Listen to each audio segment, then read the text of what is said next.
Okay, so what we're going to talk about now is to spray or not to spray. So personally, a room this size, I probably wouldn't spray it in my own job. The reason behind that is because I could probably roll it quicker. You just got to weigh up which is going to be faster, because obviously you're in this to make money. So if your client specifically wanted this sprayed and it was going to take you longer to do so, you'd have to charge accordingly. What I mean by that is if you've got to tape up a lot more and cover a lot more, because obviously you do when you spray, you have to cover a lot more stuff. And if that's going to take you longer, then obviously you're going to want to charge accordingly. But for instance, if you've got a big room and spraying is going to be faster and you're going to make more money, then spraying is the way you want to go.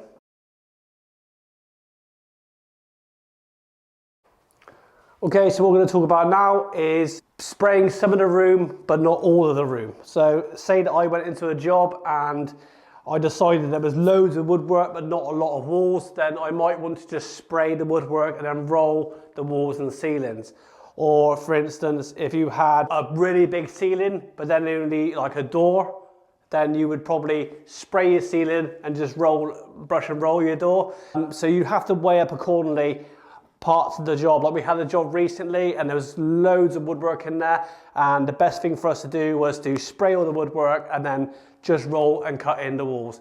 And also you've got to weigh up how much stuff's in the room. So if you had a room full of furniture, then you're probably gonna want to roll it compared to spray. So you just got to make that call based on the environment you're working in. Also, what you want to look at is a window there? Is there a fireplace? Is there sockets everywhere? What is in the way? Could you drop plastic over it quickly and just spray the ceiling? And then just roll 2 coats of the walls and just spray woodwork. You really do have to work out what's going to be the quickest system into spraying that room.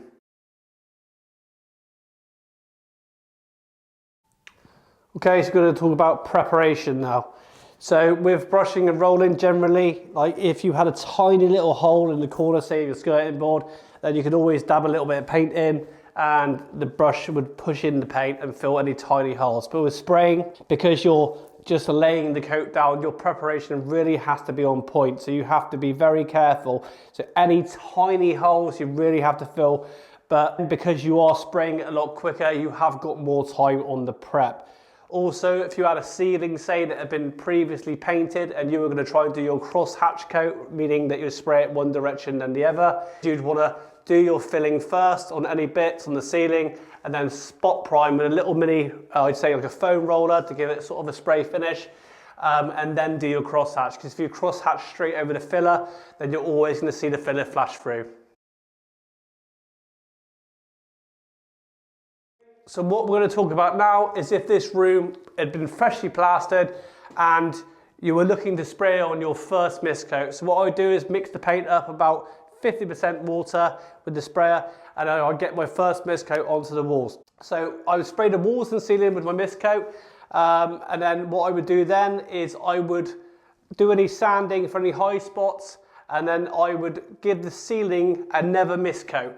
The reason I give the ceiling 2 mist coats is because when you do your crosshatch, meaning that you would spray it this way, then instantly spray it this way, it means that you're going to get a more solid finish. If you try and do your crosshatch coat on the ceiling before you put that second mist coat on, then I think you can always see through it slightly. So I would mist coat the whole room out, and then what I would do is mist coat the ceiling one more time when it was dry to give it a bit more of a solid finish.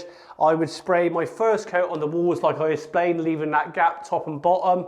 Then I would go back to the ceiling, do my crosshatch to finish the ceiling, and then drop back onto my woodwork. Okay, so what we're going to talk about now is touching in. So what I mean by that is touching up a spray finish. I had a builder not long ago say to me, "Oh, are you spraying the ceilings?" And I said, "Yeah." He said, "Oh, isn't that really hard to touch in?" And I sort of explained to him, and everyone that I'm talking to right now would understand this, is that touching in the ceiling is near enough impossible whether you sprayed or rolled it. So to me, if you spray the ceiling spray finished, then it's going to make no odds. I'd rather respray a ceiling than re-roll one. Obviously you've rolled the walls like I said in the previous video because of the system we use, so that's not a problem. But let me just tell you a story about one of my jobs. It was a piece of skirting board, probably 10 times the length of that. And there was a piece on it about the size of a 50p piece, and it just kept flaking off and flaking off. I put cover stain, bin, you name it, on this piece, and it just wouldn't go. But I kept retaping the wall, retaping the floor, and respraying the whole skirting board, because in my head I thought I have to spray finish the whole thing. I moved on to the next part of the house. The woman had moved her furniture back into the job, and I come in next day and there was a massive sofa in front of it. So it was a complete waste of time, and it just nearly killed me. So what I do now is I just get a little foam roller. If it's down there, I just touch it in, have a look, and generally you can't see it. If you're spraying doors, I would do the same depending where it is, but if it's bang right in front of your face, then you're gonna have to respray the door. So you have to really just weigh up where it is on the surface you're painting and then inside the room, because if it's out of sight and it's right on the bottom, I generally say no one's looking down there, and you can generally touch it with a little brush, a decent brush, or a little roller.